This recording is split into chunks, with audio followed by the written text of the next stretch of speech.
Hello, hello, hello, my delightful friends. Life has an incredible knack for surprising us, doesn't it? Recently, I had an encounter that made me rethink my morning walks.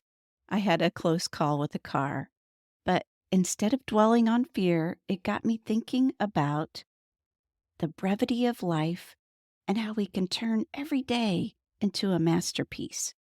Welcome to episode 23. A Brush with Death. Welcome to the Design a Business You Love podcast, where we explore work anywhere strategies for artists, authors, and entrepreneurs. Here's your host, Kimberly Design Love.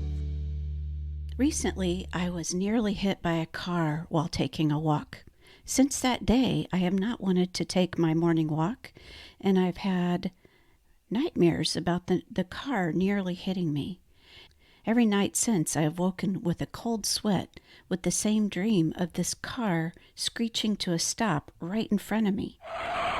Some nights, the car doesn't stop, and my body is carted off on a stretcher. I believe this is my brain processing the event. Seneca, the great Roman philosopher, said, "Rehearse death." To say this is to tell a person to rehearse freedom. A person who has learned how to die has unlearned how to be a slave. As it is with the play, so it is with life. What matters is not how long the acting lasts, but how good it is. This reminds me of theater class in high school. In one class, we were given a few lines about dying, and then each of us had to act out our own death. Usually this resulted in uproars of laughter as we pretended to die these over-dramatic deaths. Many of us could not refrain from laughing as we had to do this exercise. Seneca goes on to say, every day, therefore, should be regulated as if it were the one that brings up the rear, the one that rounds out and completes our life. It's another way of saying, seize the day. As we heard repeatedly in the movie with Robin Williams, Dead Poets Society, seize the day, make each day matter. Most of us have had a brush with death, or watched a loved one have a brush with death, or worse, lost a loved one. In fact, most of us have had a brush with death in the last few years, surviving the pandemic. It may not be as dramatic as the theater experience or the car screeching to a stop a couple feet from your body. What does one do after these brush with death experiences?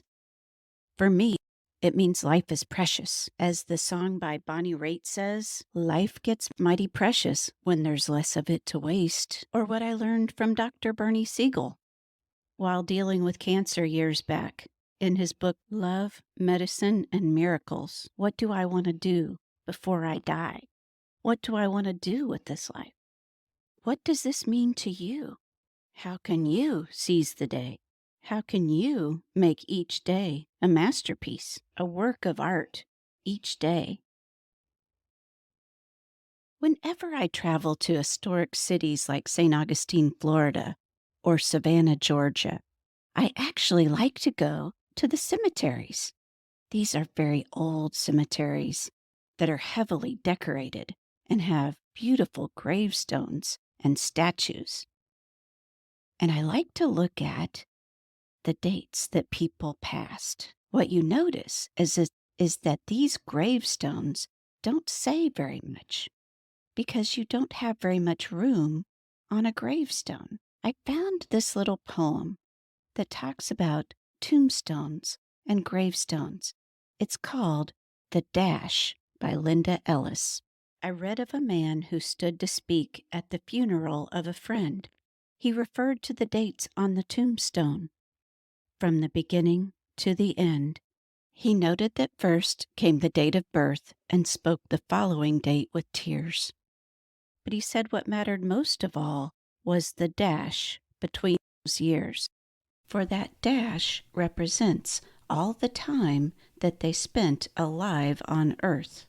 And now only those who loved them know what that little line is worth. For it matters not how much we own, the cars, the house, the cash.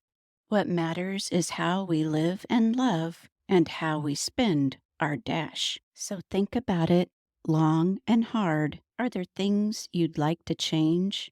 For you never know how much time is left that can still be rearranged.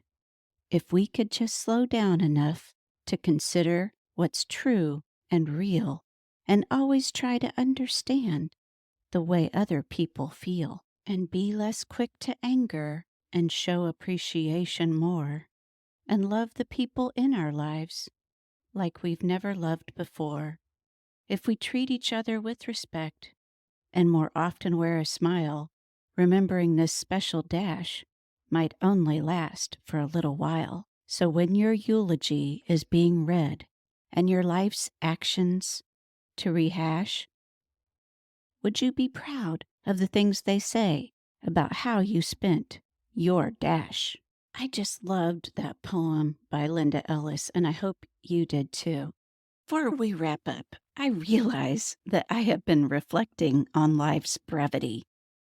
I am thrilled to share a project that's close to my heart. It's a new planner called A Dreamer's Guide to Goal Setting. My aim is to help you spend your dash in pursuit of becoming a better person, creating a life that's a masterpiece in progress.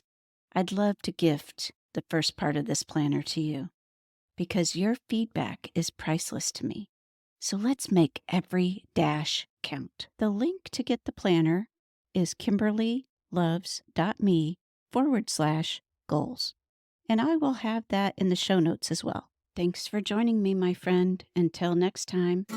Thanks for joining us on today's episode of the Design of